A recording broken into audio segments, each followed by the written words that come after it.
We have some difficulty in attracting foreign investment, and even though some of the investors come here, the bureaucracy that exists may very well cause them to leave.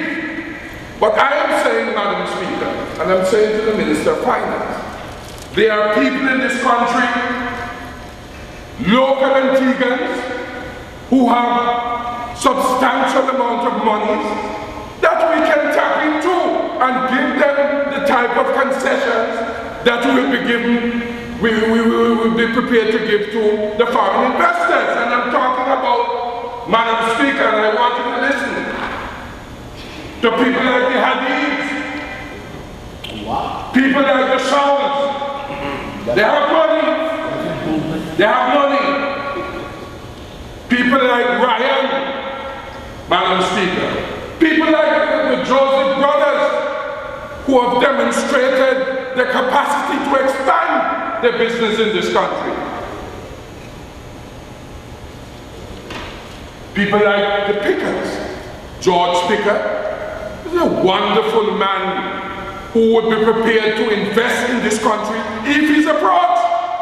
But we need to start thinking about the local indigenous Antiguans who have monies. And if we're thinking about hotels and other areas, call them in, sit with them, discuss with them, offer them a certain amount of incentive so they'll be prepared to invest their money.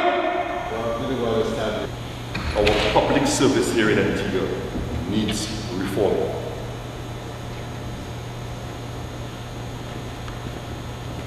I say it quite often that there's very little service coming from the public service and very little understanding and sympathy to the public that the service serves. We have seen over the years the growth of the non-established sector,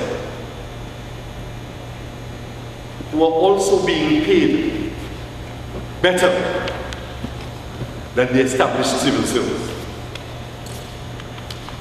That dichotomy we need to stop. We need to get rid of that.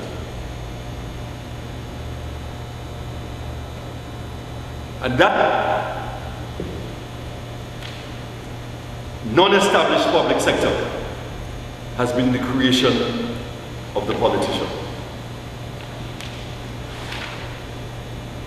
Not the law, the creation of the politician. We now need to relook. I say so to my colleagues daily.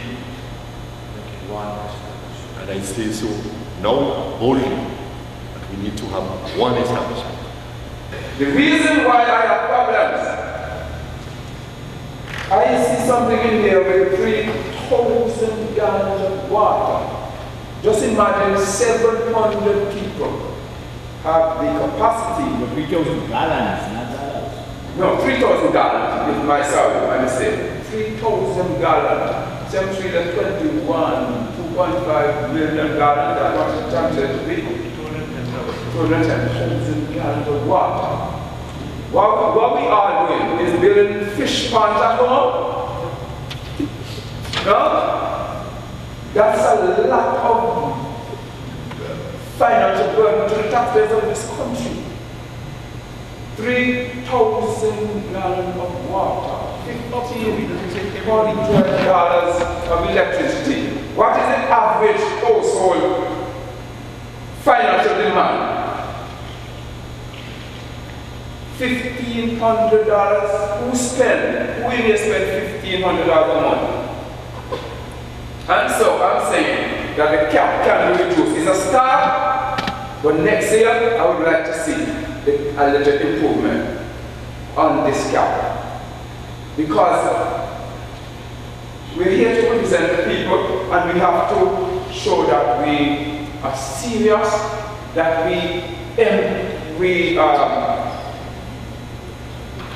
that it is the global financial situation that has brought our people to their knees and our economy. to ruin. It is not so. The excuse is baloney. Time after time, in conditions much worse than the current global financial situation. The Labour Party government enhanced our economy. When? Like when? The proof of the pudding is in the eating.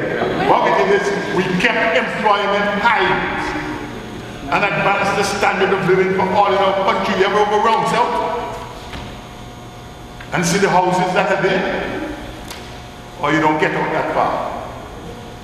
You ever go and see the magnificent, beautiful houses that ordinary Antiguans and Barbadians got when we were in office? And we proved that we could triumph despite external financial crisis. Stop trying to use the external crisis as a fig leaf for protecting yourself. When Lester Bird was Minister of Economic Development and Tourism and Energy, and then Ministry of Planning, he had a special unit within that Ministry of Economic Development where they would actively go out and promote investment. We didn't set up this whole level of bureaucracy that cost the government nearly $10 million a year.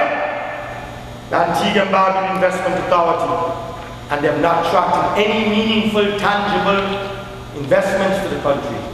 By their own admission, they have failed. The whole idea, Madam Speaker, is to begin to use ICT to create entrepreneurs. For entrepreneurs, it's like every time you're going to get people to come and work with some institution that is already established, the Digicel, the Lime, the whoever, and so on. They can create their own niche, they can find their own niche in the market. And we believe that the potential does exist. Antiguans and Barbadians are very quick learners, and them youngsters, they're very savvy on this IT thing. And so we feel we have to give it the push. And so we're going to be setting up this program. And it's a 4-part training program. Will include modules, incorporate computer diagnostics and repairs, networking, new media, and community technology. So, Madam Speaker, we are setting the pace and the tone for